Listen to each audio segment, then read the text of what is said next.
Oh, crikey! Sorry, I didn't know the camera was.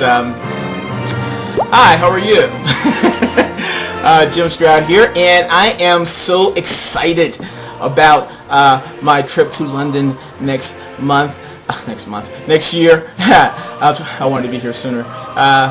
So excited about my trip to London to speak at the True conference there. I'm so excited that I've been studying different British expressions so that I can fit right in with my friends across the pond. Okay? I want to share with you a couple things that I've learned to show you that I'm really excited. Okay, this is the first one. The first word I want to share with you is posh. Posh.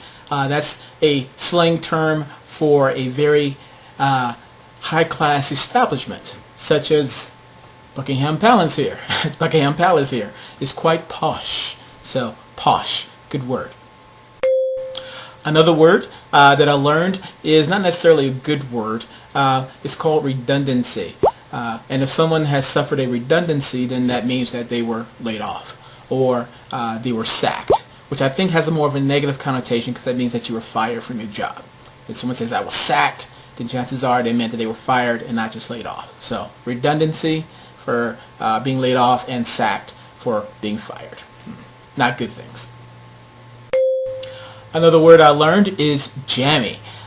For example, this guy here in the picture, he has just won the lottery and found the love of his life on the same day. How lucky is that? Or rather, how jammy is that? So, jammy, another way of saying lucky, such as this gentleman.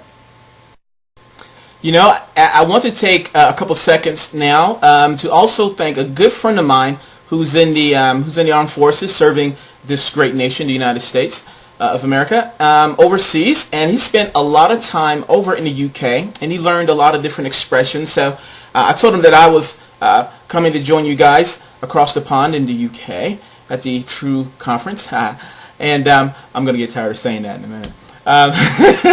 But he gave me a list of expressions and things to say so that I can represent myself in a professional and personable nature.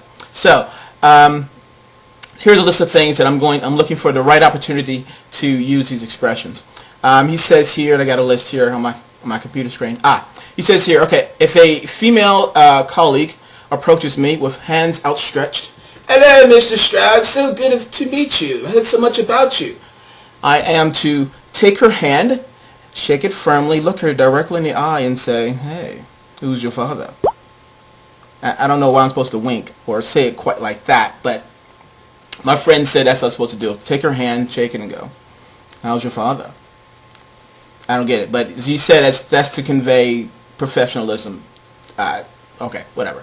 All right, and then the other thing he told me to do was, he said at the dinner table, manners are very, very important, and it's very important to offer someone salt or pepper or any other condiment that is on the table before they have a chance to ask you to pass it towards them.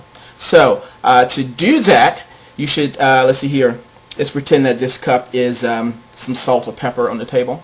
And you should take the salt and pepper in hand and extend it over to the person next to you and say, hey, fancy a bunk? Fancy a bunk? And he said by doing that, using that term, fancy a bunk, then that will say to them, hey, would you like some salt or pepper or whatever I'm offering to them at the time. And then he also suggested to me something I thought was very helpful. He said if I am at a table and the purpose of sitting at the table is to network with one another and maybe the conversation is sort of lagging, then I should say, what should I say? Yes. To encourage networking at the table, I should say, Rumpy Pumpy, anyone? Rumpy Pumpy, anyone? Everyone! All together. Rumpy Pumpy, join me. Rumpy Pumpy all around. And what that expression means is that I want us all to network and really get to know one another better. So when I say Rumpy Pumpy, anyone? I want to get to know you much better than I know now. So let's network and see if we can get some kind of business going together. So those are just a few of the expressions that he shared with me, and I'm anxious to use them when I'm over in London so I can look as professional and fit in with my friends the Brits over there. So all that being said, on today's episode of the Searchologist, I'm going to share with you a technique on how to find passive candidates in the UK. Not to worry, not very hard at all. It's quite easy peasy.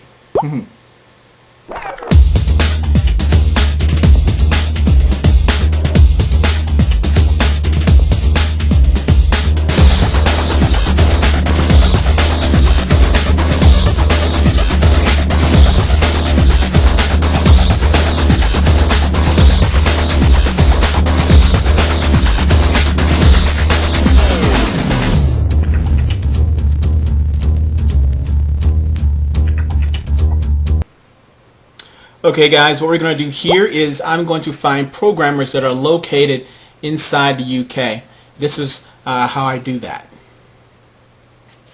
Here on the screen you'll see the search string here where it says site:UK, and why I've done that is that because of top level domains.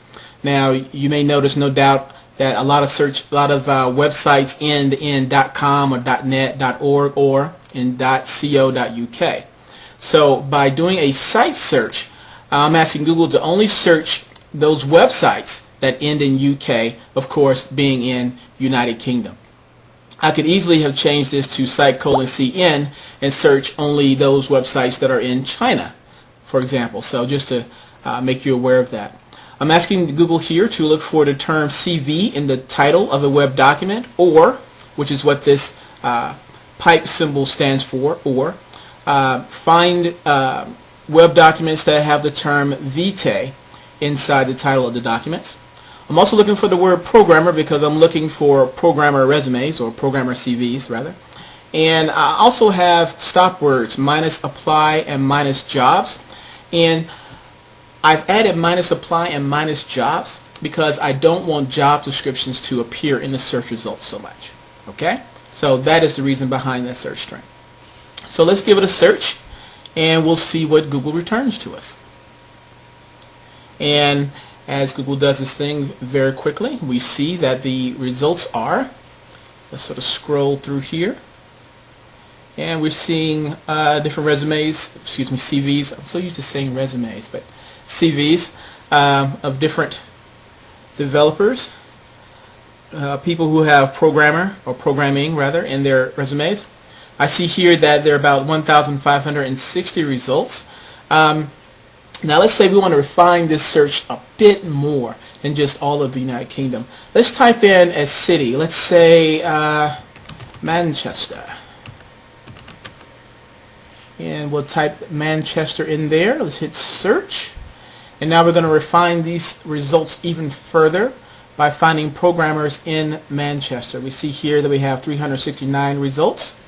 And as we scroll through, we see the CVs of programmers that are in Manchester, or at the very least have Manchester cited on their CV.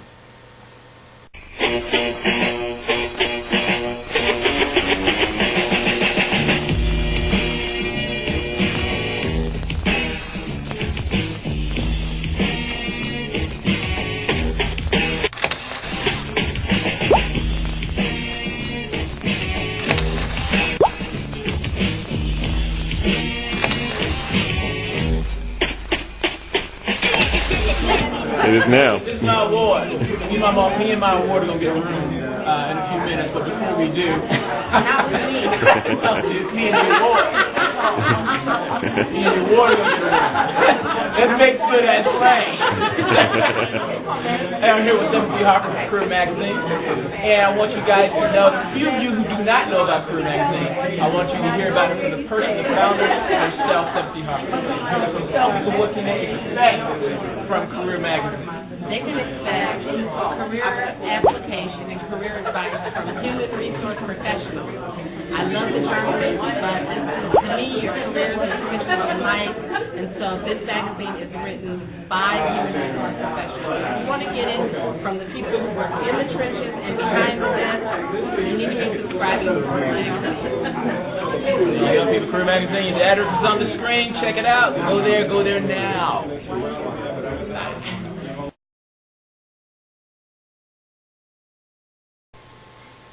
Well, that's it, guys. It's been another great episode. Thank you so much for being there. And I will leave you with another great British expression used to convey great adoration towards family and friends.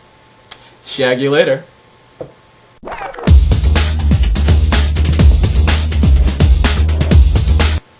What? What does it mean?